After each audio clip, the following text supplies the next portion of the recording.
Hello everyone, and welcome back to my channel. Today I have a review for you of not a knife. Actually, today I have a review for you of a knife steel. Now this is kind of weird and obviously very different than what I usually do, which is obviously knife reviews. But I've decided to do this video because in every single video I've posted on these guys, I have gotten complaints from one person or another basically saying, they have positive experiences with this steel. So I've decided to kind of voice my opinion a little bit more just so you guys can get a deeper understanding. Now, this steel is Aus8A. This steel is a very budget steel that has pretty not great edge retention. It's a pretty soft steel, but it does have really good corrosion resistance, and you see this a lot on like cold steel. I believe the cold steel SR1 fixed blade, or SR, I forgot what it's called, SRK, I believe it might be. They're fixed blade. A lot of people love that knife, stand by that knife, and don't get me wrong, that is a great knife. But I just want to dive into this steel in terms of pocket knives and why maybe this just isn't my steel. Now, keep in mind, I am not judging anybody for liking this steel. Everybody likes steels for their own reasons. For me, I absolutely love Aus8A. These knives are obviously, these giant cold steels are more fun knives for me. I collect these just because they're very fun. But Aus8A is an amazing steel for me. I love this steel to death. CTS BD1 is very comparable to Aus8A. I, in fact, would say Aus8A is slightly better.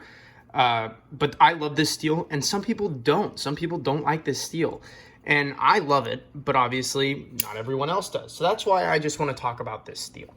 Now, for starters, I don't necessarily like this steel in my day-to-day carry, mainly because I can't be sharpening when I'm out working or doing anything like that. As someone who used to work in construction, I would much rather go with a knife that, was going to be able to last, that was going to be able to just work and work and work. Aus8A doesn't need to be sharpened every hour or anything like that. It will stay sharp throughout the day. So carrying something that uses Aus8A on a construction site wouldn't be difficult for me. I actually preferred, higher end steel. I would have to be a little more careful just to make sure I didn't mess up the handles or anything, but these knives are meant to be worked, and I would definitely work this knife. But yeah, this steel just wouldn't do it for me because, I take out my Tough Light and I'd cut drywall. I would, do what I had to do, open boxes, cut little metal wire and stuff with this, and it would just mess up my edge completely. I would have to sharpen this guy all the time. You guys can probably see it's got a fresh edge on that. Courtesy of the Work Sharp. It's actually sitting right over there right now.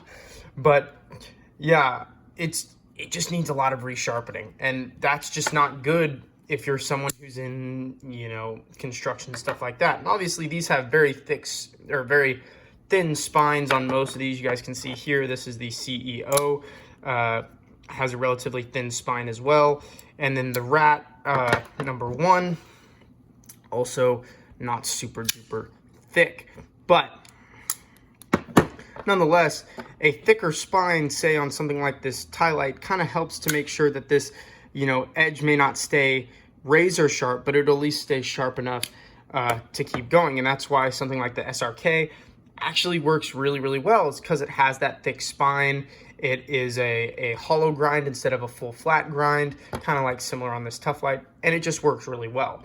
But again, that's a fixed blade with a thicker spine. These are all thinner spine knives, which means these things are not going to hold that edge. And for me, these don't hold an edge. Now, I would very much so compare this steel to a cheaper VG10, except even VG10, in my opinion, and through my experiences, has actually had better edge retention. I actually have had pretty positive experiences with VG10. That's a whole separate video. By the way, just before I keep going on this rant, I'm not going to be doing a review on every single steel. This is just me reviewing this steel for the sake of knowing that some people out there are a little upset about my opinion, and obviously I want to make sure that I can clear the air here.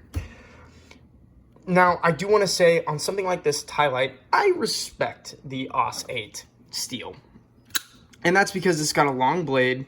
You guys can definitely see mine. Mine's had some use. This is a long blade meant for stabbing. And a softer steel like this and a budget steel like this on something this long and meant for throwing, at least in my, or not throwing, sorry, stabbing, I think works just fine, unlike an everyday carry. And that's just my opinion. This steel is not a bad steel, and I want that to be known. This steel is not a terrible steel. It's just, in my opinion, is not an everyday carry steel. This can be a very fun one-off steel if you go and open a letter with this, or open a box with this, or with this. You know, I wear this I take this knife all the time to church because it's, you know, smaller, and the most I'd have to do at church is, you know, help someone cut a string, or, you know, open up a box for, you know, whatever they have, you know, books, whatever.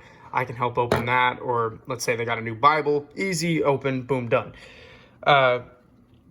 You know, I can see the rat being very useful in, you know, if you're going in and you know, how I see it, Christmas time, you know, where you're just going to be opening tape,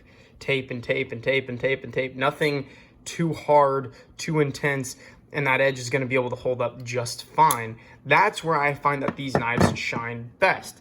These knives don't shine best cutting cardboard. You know, if you cut cardboard with these, you know, about 10, 20 boxes in, you're going to start dulling. Unlike something like S30VN, or S30V, excuse me, you're going to be able to cut boxes for days. S35, cut boxes for days. S90, you can be cutting boxes for years. You know, those steels are more suited for everyday carry on a normal basis. These steels are meant for fun, are meant for light tasks, or in my opinion, are best for, you know, just kind of one-off jobs. Nothing too intense. But that, again, is just my opinion. Some people might have better experiences with this, and obviously it's all about the heat treat as well. I find that cold steel heat treats their Aus8 really, really well. And so I would prefer a cold steel Aus8 over maybe a CRKT Aus8. Just because they really do have their heat treats down, especially on something like Aus8A. I would say Cold Steel does Aus8A much better than most other companies. But again, this is just my opinion. A lot of people will think different, and I respect it. But I just really want you guys to know why this steel maybe isn't really up there for me, and why in almost every one of my reviews, you know, when I talk about what I like and don't like, this steel unfortunately hops into that don't like category. Just because when I review a knife, I'm thinking, you know, everyday carry, or I'm thinking fun. Like I said about this knife in its review, this knife is very fun. It's not an everyday carry knife, and I let that known, but it's definitely fun. And so just throwing that out there, guys. But thank you so much for watching. I hope you guys did enjoy. Please like and subscribe, and thank you.